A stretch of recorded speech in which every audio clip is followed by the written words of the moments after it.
Bom, pessoal, meu nome é Vinícius, sou professor de História. A gente vai começar a falar sobre a nossa pirâmide de aprendizagem nesse vídeo.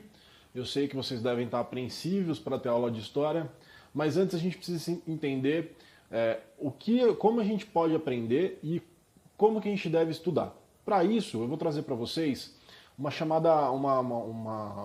um estudo chamado de Pirâmide de William Glasser, ou Cone de William Glasser.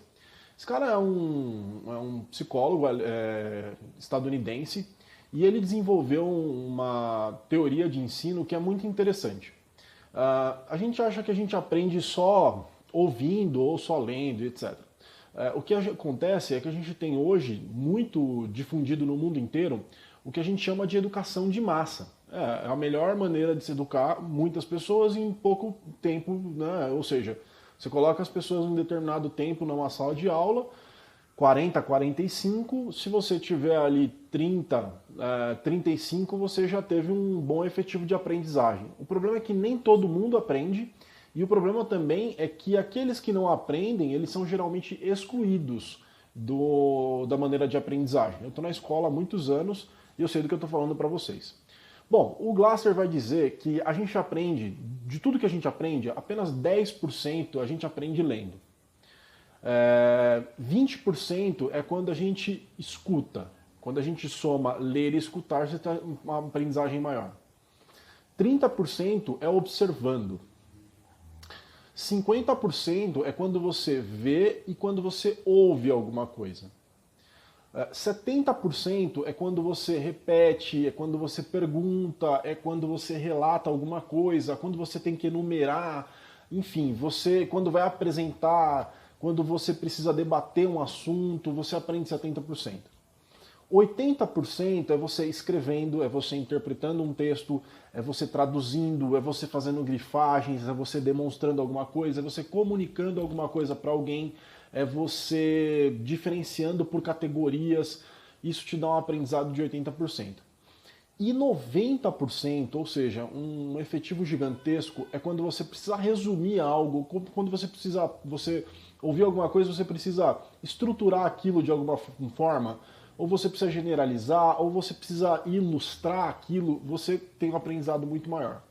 Então, qual que é a ideia? A ideia é que você consiga, assim quando você vai montar um prato num buffet, alguma coisa do tipo, que você consiga colocar um pouquinho de cada coisa, tentando ao máximo explorar determinados assuntos. Isso vale para todas as áreas.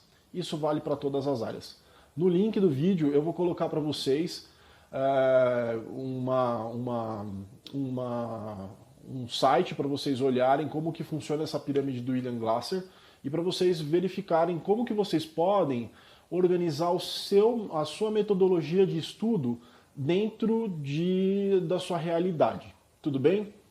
Para a segunda parte, eu sei que muitos de vocês estão tendo aula online agora e talvez tenham muita dificuldade de aprender de maneira online, mas isso é uma oportunidade que para você tem agora nesse momento para conseguir desenvolver e aprender como você aprende. Como você aprende é fundamental. Eu vou falar de 3 formas que você pode aprender. Existem mais, mas eu acredito nessas 3 e eu consigo me encaixar em pelo menos 2 delas. A primeira forma é a maneira auditiva. Sabe aquela aula que você está tendo e aí de repente aquele colega seu, o professor pegou e falou assim, olha pessoal, 1 mais 1 é igual a 2. E aí seu amigo vira para você, professor, 1 mais 1 é igual a 2? E aí a turma toda dá risada dele, chamando ele de burro, etc, etc. Não é que ele é burro, é que ele é auditivo. Ele precisa escutar para que ele consiga assimilar melhor. Existe um outro modelo, que é o visual. Como que é o visual? O visual, ele aprende através de esquema. Ele precisa escrever, ele precisa fazer mapa mental, ele precisa organizar no caderno dele, ele é visual. E existe um terceiro tipo, que é o sinestésico. O que é esse sinestésico? O sinestésico é aquele aluno que está lá na sua sala, aquele menino, colega seu, que está lá do lado do seu lado, lá, o cara fica o ano inteiro sem fazer nada. Mas quando você pede para fazer alguma coisa prática, para montar alguma coisa, para desmontar alguma coisa, ou algo que ele precise exercer ali tempo, né, esforço mental e físico, ele se dá melhor do que todo mundo. O sinestésico é aquele cara mão na massa, aquele cara que tá lá para fazer a coisa pesada. Então, o sinestésico ele não vai aprender normalmente através dos conceitos. Mas se você pegar e falar para ele que você precisa desenvolver alguma coisa mais complexa na prática, ele com certeza vai se dar melhor do que todo mundo. Existe um teste também para você saber como que você aprende.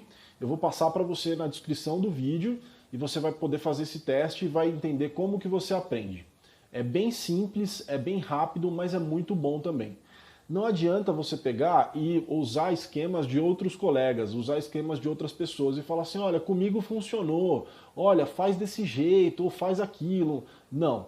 É importante que você tenha a sua própria organização. E aí, quando a gente fala de organização, eu vou começar a falar aqui para vocês, porque a gente vai gravar vários vídeos, eu vou passar para você as aulas e tal, mas eu vou te dar algumas dicas fundamentais de organização. Primeiro, você precisa ter um lugar específico que você estude. Se você não tem um lugar tranquilo que você possa estudar, toda hora você vai ser interrompido por alguém. A todo instante você vai ter que parar de estudar. Então você precisa de ter um momento. Segundo, não adianta você estudar por horas e horas seguidas, sendo que você não tem uma rotina. É a mesma coisa de você fazer exercício físico. Eu gosto muito de correr. E quando eu estou treinando há um bom tempo, o meu corpo começa a pegar condicionamento, a corrida fica mais fácil. Mas quando eu paro, seja por uma semana ou duas, é horrível sempre a volta. É a mesma coisa os estudos. Você precisa manter uma rotina de estudos que seja contínua. Contínua não significa que é longa, então não necessariamente você precisa estudar 5, 6 horas por dia. É bom você estudar por longos períodos? Se você tiver a rotina, sim. O segredo não está na quantidade, e sim na constância que você faz os seus estudos.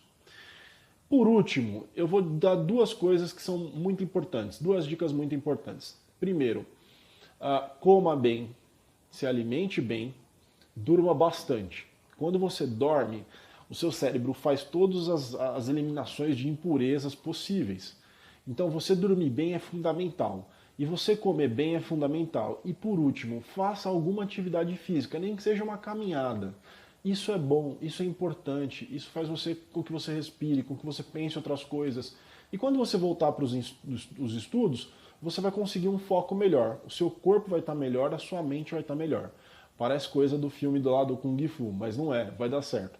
Beleza, pessoal? Na caminhada com o Enem, esse é o segundo vídeo, acompanha a gente. Dá o like, curte aí, mano, compartilha, passa pros caras aí, que todo mundo vai passar no Enem, vai fazer faculdade, é isso aí, valeu!